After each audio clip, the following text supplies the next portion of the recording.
Sabemos que existem muitos tipos de cimento disponíveis no mercado, mas poucos sabem qual a real função de cada um e qual seria o melhor cimento para aplicar no seu caso. Nesse vídeo aqui eu vou detalhar cada tipo de cimento e com isso você vai entender qual tipo de cimento utilizar na sua obra, na sua execução, ok?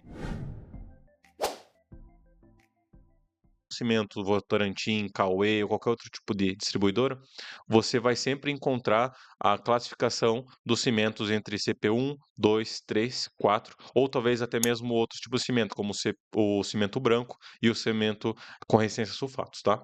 Então, basicamente, a lista que nós temos é essa daqui, entre CP1, CP2, CP3, CP4 e CP5 Ari, que são os mais comuns e são os que a gente vai tratar nesse vídeo, tá bom? Então, antes de tudo, é bom vocês entenderem do que o cimento é feito. Então, o cimento ele é feito de uma composição de vários tipos de argilas calcinadas, tá? Que estão em estado amorfo, e depois de elevar sua temperatura a mais de 2.000 graus, por exemplo, elas ficam em estado amorfo, tá? Então, isso transforma um clinker, de maneira bem resumida é isso. Esse clinker vai ser adicionado a mais um tipo de argila calcinada, um calcário filler, também vai ser adicionado gipsita, que é o gesso, para evitar o fenômeno da falsa cura, e aí nós temos o nosso clinker, tá bom? Então, desse clinker seria já o cimento em seu estado puro.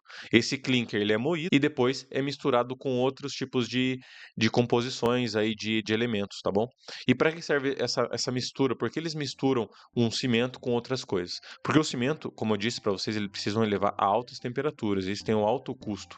Então, os pesquisadores, também os engenheiros e tudo mais, quem investiga, quem trabalha nesse assunto, descobriu que adicionando outros tipos de resíduos ou até mesmo de de elementos, você consegue manter a qualidade do concreto ou até mesmo melhorar algumas características deles. Então eles pensaram, nossa, a gente pode misturar uma coisa que é mais barata que o clinker, que o nosso cimento puro, e ter condições, ter características melhores do que a gente tivesse no cimento em estado puro.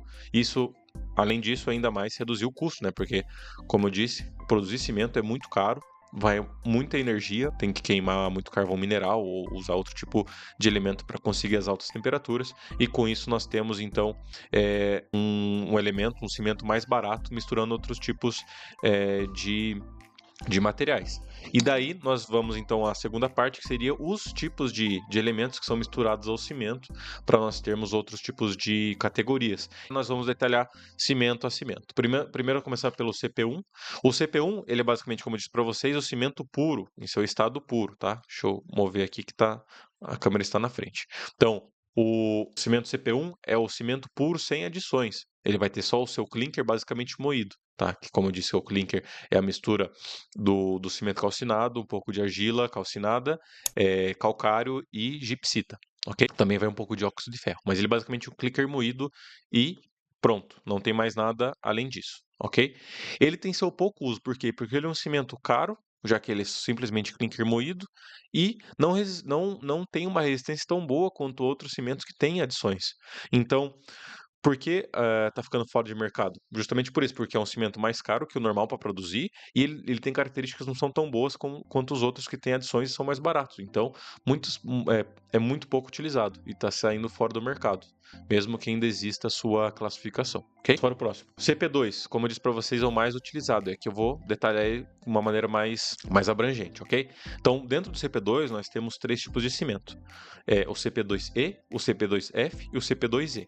Então, o cimento CP2, ele é um cimento convencional, por quê? Porque ele é mescla de clinker do cimento puro com algum tipo de adição.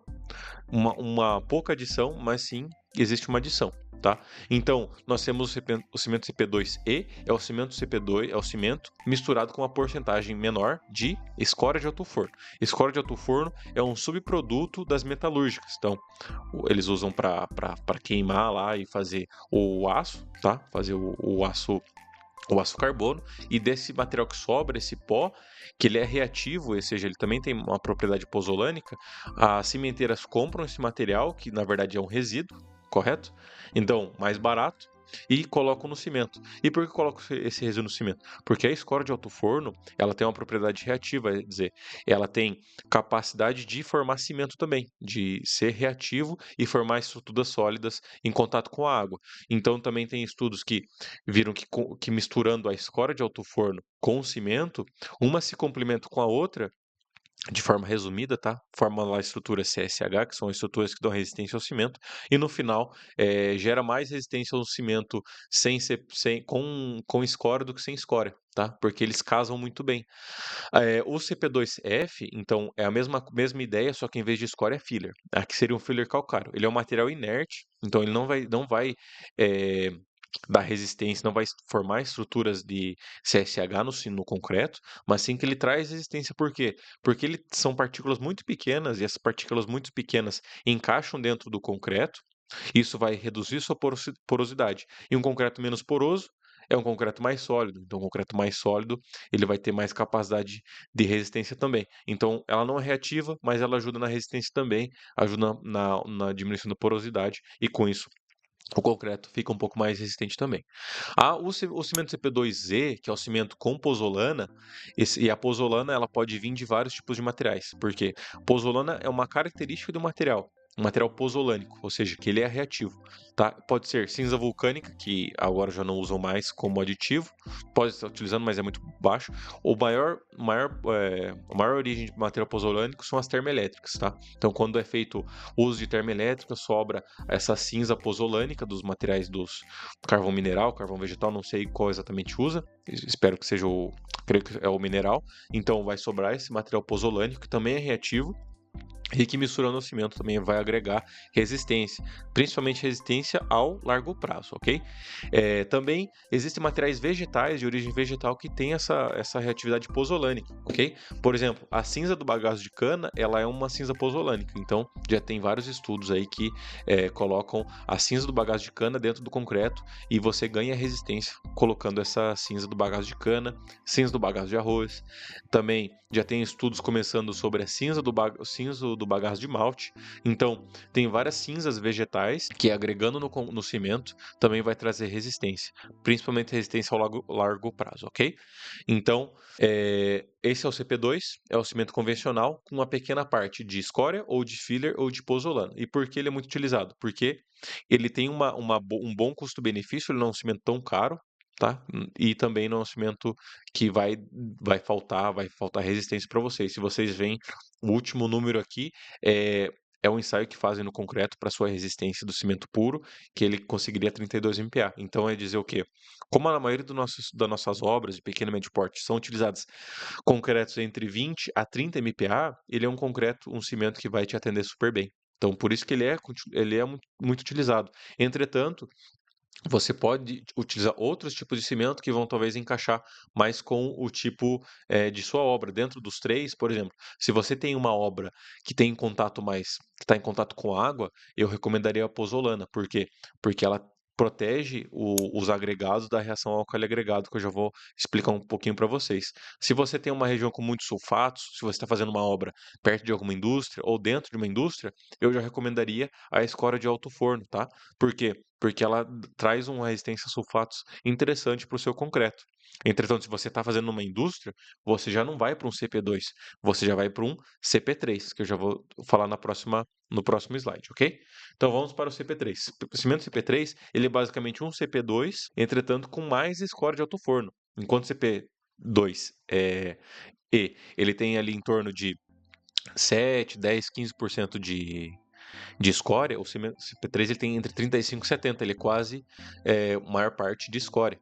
Então, para obras em indústrias, em estações de tratamento de esgoto, ele é muito utilizado, porque ele traz uma resistência a sulfatos muito interessante ao concreto. Então, as zonas que têm um alto ataque de sulfatos ou de elementos, ou seja, que sejam perigosos à armadura, esse concreto vai proteger muito bem esse cimento vai proteger muito bem o seu concreto para esse tipo de ataque. Então, se você está fazendo uma obra perto de uma indústria, perto de uma estação de tratamento de esgoto, ou na própria estação de tratamento de esgoto, o cimento CP3 é uma boa saída, tá?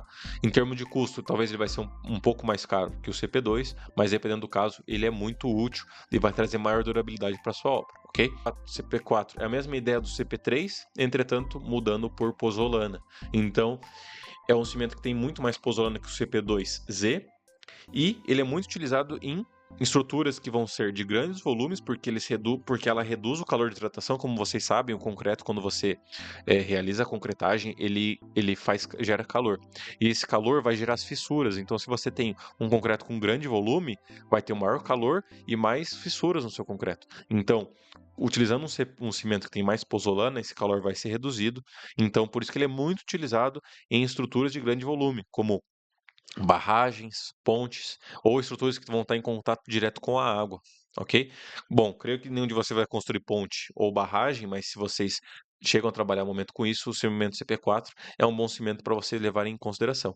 Além disso, ele também previne um sintoma chamado RAA, que é a reação álcali agregado, em que o concreto o agregado, sua brita, sua areia, entra em contato com a água e se ele for reativo, ele vai gerar esse fenômeno que vai gerar um gel que expande o concreto de dentro para fora, gerando fissuras. Então, em concretos que tem reação, contato direto com a água, ou que seu agregado é reativo, o cimento CP4 é uma boa escolha, ok? Próximo e último cimento, pessoal. Cimento CP5 Ari. Ele é como o CP1, ou seja, quase full cimento, cheio de cimento. Entretanto, ele tem uma produção um pouco diferenciada. Ele tem ele fica por muito mais tempo no moinho, ou seja, diminuindo suas partículas o máximo possível, em outro sistema de moinho por mais tempo, ok? Então isso gera partículas menores de cimento, e como ele gera partículas menores de cimento, ele vai ser mais reativo que um cimento comum. Então ele vai entrar em processo de cura muito mais rápido que o cimento comum e ele vai atingir altas resistências iniciais. Normalmente esse cimento também gera resistências finais maiores que um cimento normal e os outros cimentos, tá? Então, ele é um cimento muito utilizado para estruturas que você precisa desenformar mais rápido, ok? E para começar a construir. Então, ele é muito utilizado em edifícios aí que vocês precisam de uma alta escala de produção. Você faz, depois eu vou deixar um gráfico aqui para vocês de como ele atinge uma resistência muito maior, muito antes que outro tipo de cimento. Então, muito utilizado em estruturas que precisam uma desenforma rápida para você continuar construindo. Então, também para que você que tem uma rapidez, necessita mais rapidez na sua construção, ele também é uma boa escolha. Ele é um custo um pouco maior, mas ele também agrega mais resistência nos seus elementos, ok? Deixarei na descrição o link para baixar uma planilha que calcula traços de concreto entre 20 a 40 MPa. Essa planilha calcula tanto o volume de concreto, o volume de cada material em quilos em volume em brita, areia, água e cimento para cada resistência de concreto, ok? Ela também calcula qual será o valor por metro cúbico para fazer esse concreto e também uma curva de resistência em dias para você saber mais ou menos qual será a resistência em determinado dia para avaliar a desenforma, ok? Link eu vou deixar tanto nos comentários quanto na descrição. Bom, é isso, espero que tenham gostado do vídeo. Fico por aqui, deixe seu like, se inscreve no canal, compartilhe com seus colegas de profissão e até a próxima. Valeu, falou!